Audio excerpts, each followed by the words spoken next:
Good morning, students. Myself, Dr. Sunaina Khatri, Assistant Professor in ABSD, Government PG College, Barmer. Today, we will study about the information through schedules to be filled in by informants, अर्थात सूचकों द्वारा अनुसूचियों को भरवाकर सूचना प्राप्ति के स्रोतों के बारे में आज हम जानकारी प्राप्त करेंगे। इस रीति में सर्वप्रथम अनुसंधानकर्ता यानी रिसर्चर अनुसंधान के उद्देश्य को ध्यान में रखकर संबंधित प्रश्नों की एक अनुसूची यानी प्रश्नावली तैयार करता है। फिर वह अनुसूची की अनेक प्रतियां यानी कॉपीज तैयार करके डाक द्वारा सूचना देने वालों के पास भेज देता है, जो उसको भरकर निर्धारित समय में अनुसंधानकर्ता को लौटा देते हैं।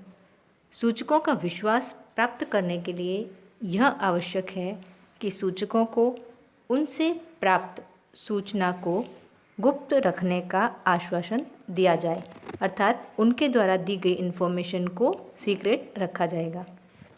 साधारणतया अनुसंधानकर्ता प्रश्नावली के साथ एक अनुरोध पत्र यानी रिक्वेस्ट लेटर भी संलग्न कर देता है, जिसमें जांच का उद्देश्य स्पष्ट कर दिया जाता है। इस रीति का प्रयोग विस्तृत अनुसंधान के क्षेत्र, जहाँ की जनता साक्षर हो, अधिक उपयुक्त रहता है।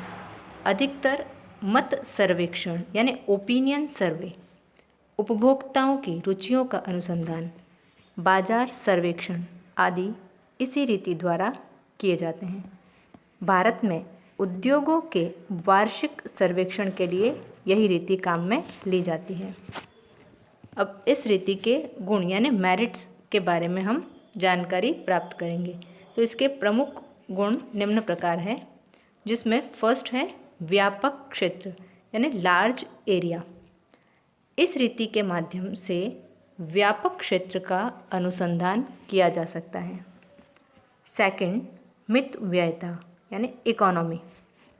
इस रीति से कम समय व कम खर्च में विशाल क्षेत्र की सूचनाएं उपलब्ध की जा सकती है।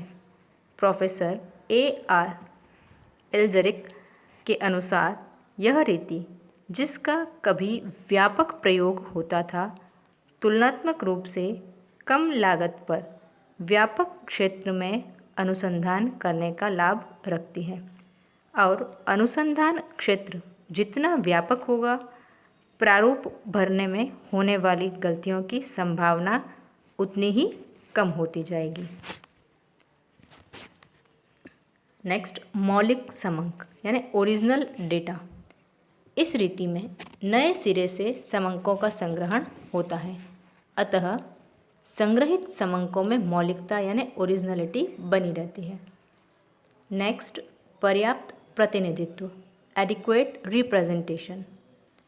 सस्ती होने के कारण इस रीति में अनुसंधान का क्षेत्र आवश्यकता अनुसार बढ़ाया जाता है, यानी जितना हम इन्वेस्टिगेशन में विस्तार करना चाहते हैं उतने व्यापक क्षेत्र में इसका प्रयोग किया जा सकता है, अथवा समग्र में से बड़ा प्रतिदर्श लिया जा सकता है, जिससे प्रतिदर्श समग्र का अधिक प्रतिनिधि हो जाए व परिणाम अधिक विश्वसनीय हो सके।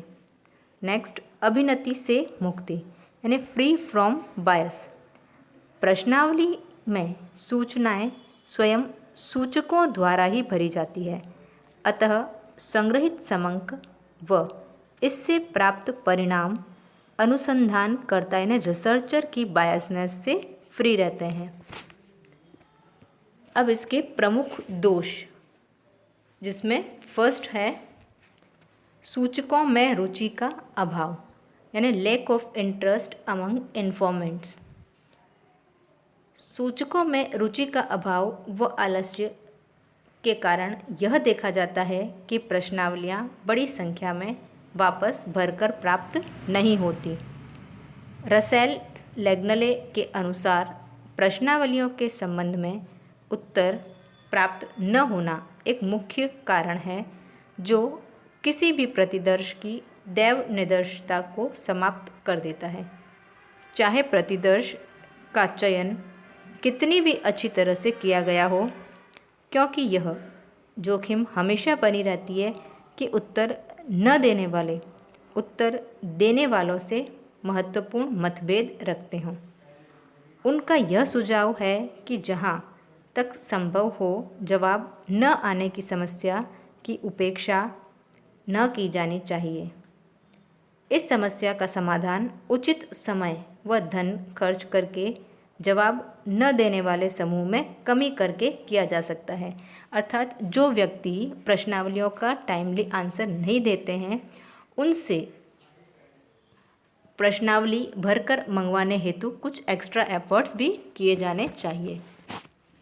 नेक्स्ट है सीमित क्षेत्र यानी लिमिटेड स्कोप। इस रीति का प्रयोग ऐसे अनुसंधान क्षेत्र में ही संभव है जहां सूचक शिक्षित हो यानी लिटरेट हो। जहां सूचक वर्ग अशिक्षित हो वहां इस रीति का प्रयोग संभव नहीं है।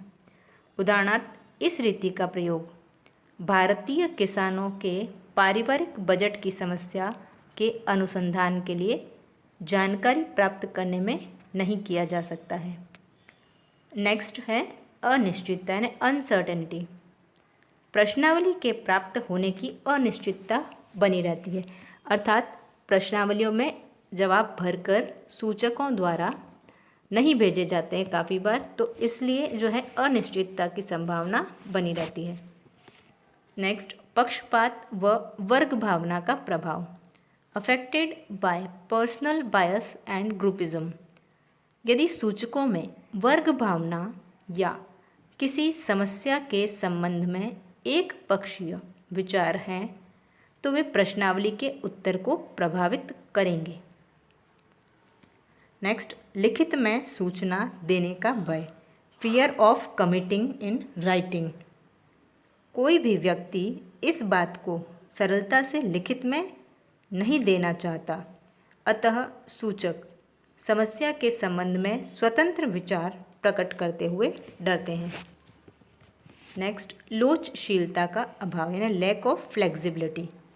इस रीति में अपर्याप्त सूचना प्राप्त होने पर सूचकों से पूरक प्रश्न पूछना संभव नहीं है, अतः इस प्रणाली में लोचशीलता की कमी रहती है, क्योंकि इस प्रणाली में सूचक तथा अनुसंधानकर्ता दोनों आमने सामने नहीं होते हैं।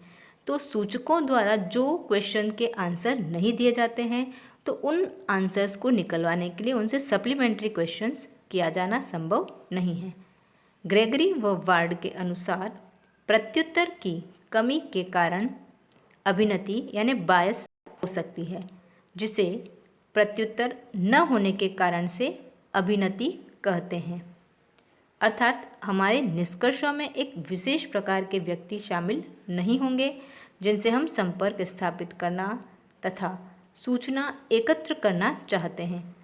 प्रायः जो व्यक्ति प्रत्युत्तर देते हैं वे एक विशेष प्रकार के ही होते हैं, अर्थात हम दोनों कैटेगरी के या सब कैटेगरी के इंफॉर्मेशंस कलेक्ट नहीं कर पाते हैं। नेक्स्ट भ्रामक निष्कर्ष डाउटफुल रिजल्ट्स। प्राप्त सूचना के आधार पर भ्रामक परिणाम निकलने की संभावना बनी रहती है।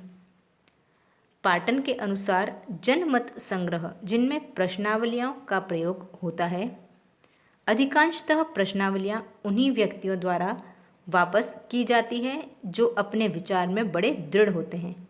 Professor A.B. ब्लैकेनशिप ने इस बात को और अधिक स्पष्ट शब्दों में व्यक्त किया है। उनके अनुसार प्रश्नावलियों के आंशिक उत्तरों के संबंध में यह कठिनाई आती है कि जो व्यक्ति उत्तर देते हैं वे संपूर्ण समूह का जिनको प्रश्नावलियां भेजी गई थी प्रतिनिधित्व नहीं करते। अब इन सब दोषों से बचने के लिए इस विधि का प्रयोग करते समय कुछ सावधानियां यानी प्रिकॉशंस भी फॉलो करने होंगे, जिसमें फर्स्ट है प्रश्नावली में प्रश्न उद्देश्य को ध्यान में रखकर बनाए जाने चाहिए। सेकंड, प्रश्न कम संख्या में सरल और स्पष्ट होने चाहिए। थर्ड, सूचना देने वालों का हर संभव सहयोग प्राप्त करने की चेष्टा की जानी चाहिए। अर्थात यदि उन्हें कोई प्रश्न समझ में नहीं आ रहे हों तो उनके लिए कुछ नीचे नोट या टिप्पणी लगाकर उनको लिखा जाना चाहिए आदि। प्रश्नावली जहाँ तक संभव हो छोटी तथा उसे वापस प्राप्त करने की चेष्टा की जानी चाहिए। इसी के लिए एक मोहरयुक्त या डाक जो है वो वाला स्टैम्प्ड एनवलप साथ में भेजा जाना चाहिए। तो प्रश्नावली के साथ प्रत्युत्तर के लिए मोहर युक्त लिफाफा संलग्न किया जाना चाहिए जिससे सूचना अधिक मात्रा में व शीघ्र प्राप्त हो सके। Thank you.